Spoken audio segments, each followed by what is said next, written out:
Hello, it is March 16th, Thursday, and here is the futures reviews for what's been going on. So obviously the past week it has been pretty crazy, tons of great big swings out there. And we're going to start off with the S&P 500 right here because as you can see, starting off way over here, last Thursday the 9th, so pretty much a week ago, we had a setup right here where we had a blowout from the daily extension levels, and as you can see, price came down, hit it, came pretty close to hitting the bottom side and going back up, hitting the top, but didn't quite hit it yet, so therefore didn't fulfill it, and then just kept on rocketing back down. So this created some really good trading opportunities, and what I do is I don't get in initially right here. What I do is I wait for the next day, which would be the signal day. That's that day, or excuse me, the signal day when it hits that day. But I wait for that day to close, and then if I do get in, I look at getting in the next day. So either for the extension levels the next day, because pretty much when you have a blowout day, whether it's to the downside or to the upside, the next day you're gonna get a continuation down into it, at least down into it before you get the move back the other way. So as you see down here, it hit the 1.146. We had a little bit of move up, but nothing big, and then hit the 1.44. Had a really good, decent sized move, but not enough to fill it up here. Because the exit we're looking for is the top of this box right here at 4,004.75. And then since then, price continued to just move down, but still had some really good swings within it. But as you can see, this is kind of the level where it had stopped at until today when it bottomed out down here at about around 3,900, and now is extremely close to going up and filling it right here. So probably going into the overnight session tomorrow, this will go up there and get hit and complete that trade, which was a week later.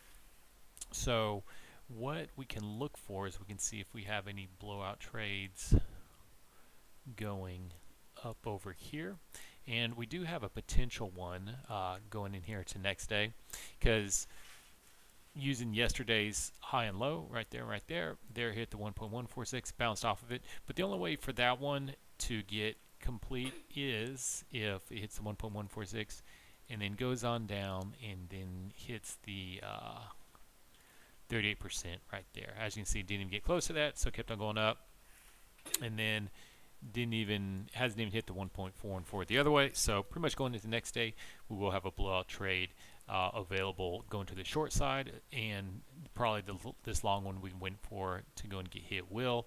And then the target we'd be looking forward for the first area we'd look to get in, assuming this high holds right here, which it looks like it's still going up a little bit. It'd be at minimum at 40,015, but I probably wouldn't even look to get in until about 40,043 for the short side, and I'll show you why, because there's a couple lagging. The Russell 2000 and the Dow Jones is still lagging behind it, so there's going to be more upside for that one. So going over here to the daily chart for it, you can see it had been extremely oversold down here for the MFI indicator, and now we're getting that pop up. And then in the weekly chart, it is still extremely oversold down here, so waiting for another more decent size move pop up. You see when it came down being oversold down here, we had a real nice run up over there, oversold here again, had a decent size run up, and now it's even more oversold than it was down over here, and so we're expecting more positive movement up here to the upside. If I had to guess, I'd say closer to something like 40, at least 4150, but probably closer to like 4200 would be my guess of where it's going to go up to. So there's still good movement left here in the S&P 500. And then going over to the Russell 2000, just like the S&P 500, it is completely oversold even here on the weekly chart, and it has totally bottomed out and hasn't even really started moving up yet. We've had nice little, not necessarily doji candle, but a good stopping candle for it, and so I think this is going to be the momentum to get it to moving into next week, where we're going to get a push up within it, because as you can see down here, when it was completely oversold, had a real nice run up, from the lows all the way up to there, about 285 points, and then we had it down over here, and then all the way for that run, another 256. So if we can look for the lows to before we get a retracement, say around another 250 points or so, we'd be looking at something like right around here for this thing to go up and get hit. So going over to the 5-minute chart, what we have is we have a Another blowout trade that is lagging behind more so than the S&P 500, because what we had starting off last Thursday as well, when everything got sold off, you can see it came down here, hit the 1.146, came close to the 1.4, but never hit it either way, and then just continued to sell on out. So then what you look for is just like the S&P 500 going on down here. Here's the 1.146 and the 1.414. So I had a little bit pop back up, but the target we're looking for is up here at 1879.4. And then price for the Russell 2000 just kept on collapsing. I mean, normally when it hits around this level, it'll kind of stop out, but we had another big push day. We had big push day down there, but then the surprising day was this day right here, when we had that another low to it, and then now it seems like it's bottomed out, because the past 2 days this has been low. So it looks like if we're looking at kind of like a support and resistance channel, that definitely down here has been the support channel down there. Now it's bouncing off over there, and so going in for tomorrow, going into next for Friday, and then going into next week, we are looking for a move higher here in the Russell 2000 to minimum, go up here and hit this at 1879.9. So it's almost 100 points from where it is right there. But then if we look at the lows, and we think that there's going to be at least another 250 point run up there for it, we're expecting it to look for at least going up to about 1978.5, assuming that from the last 2 runs when it's completely oversold, where it bottomed out right here and right here, it at minimum had a 250 point run in there. So that's what we're looking at for that, going up there for the Russell 2000 for it. So still some room to go, at least another 100 points or so for the Russell 2000 to go up there and hit that one. Now for the Dow Jones, same thing, a little bit closer than the Russell 2000 for it getting hit, not as close as the S&P 500, which is almost done, but it started off again just like the other ones. Here we go, from using the previous day's high and low. You see it ticked off the high of the day right there. That was the high, and then ever since then, that has been the high from the past week, and it has just cratered down, and followed pretty similar to what the Russell 2000 was doing. But as you can see, going on right there to about right there, that was kind of like the support level for this whole thing. And then finally today, it's bounced off of that. And the target we're looking for up here is 32,854 for it. If we go over here into the weekly chart, just like the S&P 500 and the Russell 2000, it is completely oversold as well. And that's another reason why we're looking for a pop up. You can see what happened down here. We did have a gap in the weekly chart. This one candle came pretty close down there and hitting it, but didn't quite fill it all the way, but pretty close to getting it filled up, and now it's starting to pop back up. So last time we had one that was all the way down here. We had a low to the high, about 1800-ish or so. So if we go down here to here, say 1800s, something like up there. So definitely some more room to run here in the Dow Jones for what we're looking for, because the minimum level we're looking for is this one to go up here and get hit at about 32,851. So it's another about 300 points or so here in the Dow Jones for that one to go up there and get hit. It does look like what we could potentially have right here is a potential retracement trade. Let's see, yep, none that's gotten hit. So yeah, so we are in a retracement trade right here. But in these trades, the earliest I look to get into it is normally the 6.85 level right here. So it'd have to move up a whole lot more, which hopefully it does, without getting a retracement back to the 38% for that one to be good. So what I'm going to do is I'm going to mark it right here and right there.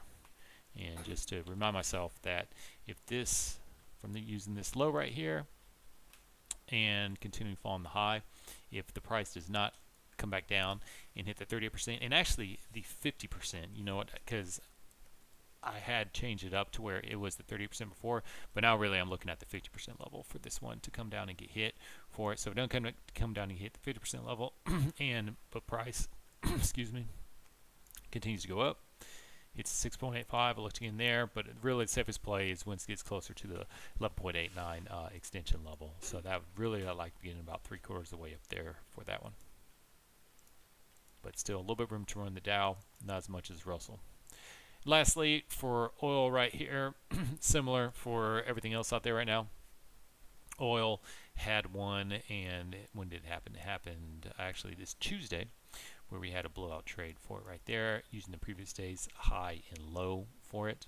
Price came down and hit it. Did get a little bit of a bounce up, but wasn't enough to go up there and hit the 38% for that to end it.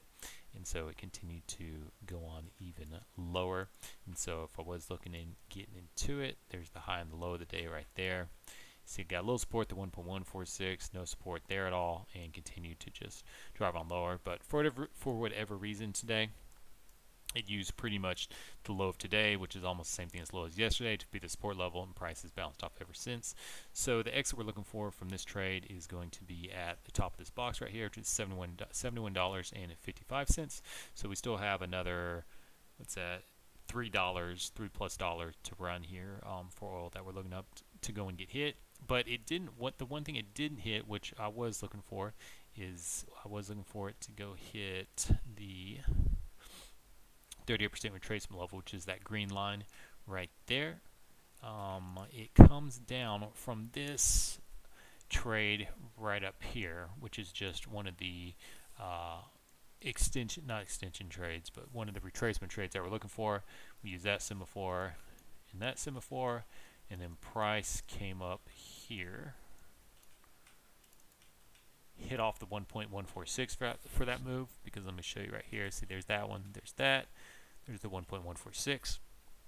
Price came up and hit it. So once it did that, we're looking for the 50% level actually to come up and get hit, and price has not done so yet. So it wasn't just a 38, came very close to a 38, which is that green line right there, from it getting hit around a little over $65. But really the true exit we're looking for is way down here, down at the $48 level. So we'll see if that goes down and hits that one here eventually, if there's going to be a big slowdown, big recession in the economy. But for the short term, going into it, we are looking for more movement up here to the upside to going on and hitting there. And then going back to this one right here. You see, even though we've had a big sell-off, it's still not even oversold here in oil on the MFI, either in the weekly or the daily chart for it. And if you go back and look at this, pretty much the highs we ever had in oil was way up here at around $147. We had recently around $131 there back in March 22.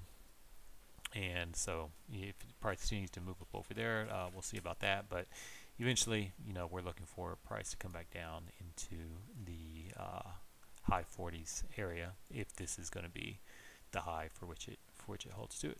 So that is the wrap up for today. Take care. Thanks. Bye.